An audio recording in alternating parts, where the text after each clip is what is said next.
In this lesson, I'm going to show you proper technique on holding the chip carving knives, both the cutting knife and the stab knife. Proper technique in holding the knives is crucial to obtain uniform and consistent chips in your work. Let's start with how to hold the cutting knife. Take your cutting knife and lay it on your fingertips. Wrap your fingers around the knife handle to start with. And next, lock the base of your thumb against the bottom corner of your cutting knife. Okay, the base of your thumb right here. Lock it against the handle.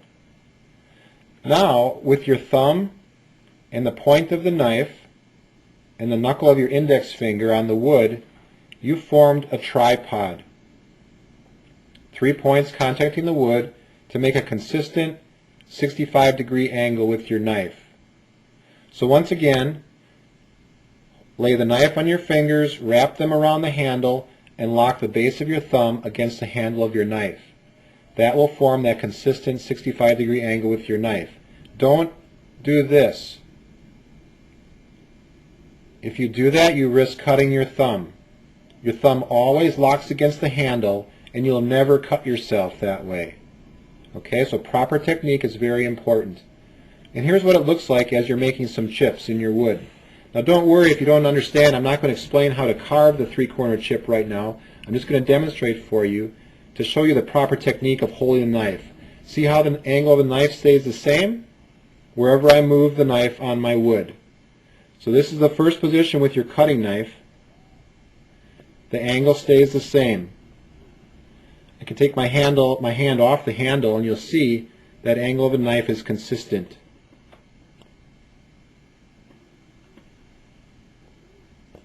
That's the first position with your cutting knife. For the second position, roll the knife in your fingers and put your thumb along the top spline of the blade. When you do that, now you've still got the 65-degree angle going the opposite direction, and your thumb will do the pushing down into the wood. So here's the second position with your knife.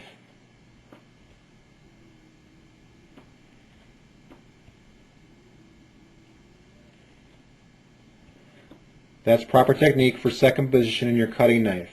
To return to the first position, roll the knife in your fingers and lock the thumb against the handle once again. And we're ready for more first position cuts with our knife. Using proper technique in holding the knife and proper practice, you'll get uniform, consistent chips throughout your work. Next, let's look at how to hold the stab knife. As the name implies, the stab knife is held as if you're stabbing something. So just wrap your fingers around the handle and we're going to stab it into the wood. This does not remove any wood from the surface. It just crushes the wood fibers. So as we stab it into the wood, the harder we push and the more we rock the handle of our knife, the deeper and longer our stab mark will be.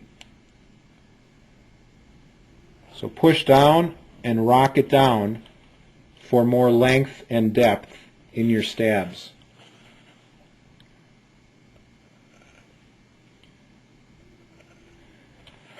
You won't use your stab knife that often, but when you do, it adds unique elements to your work that really makes it stand out.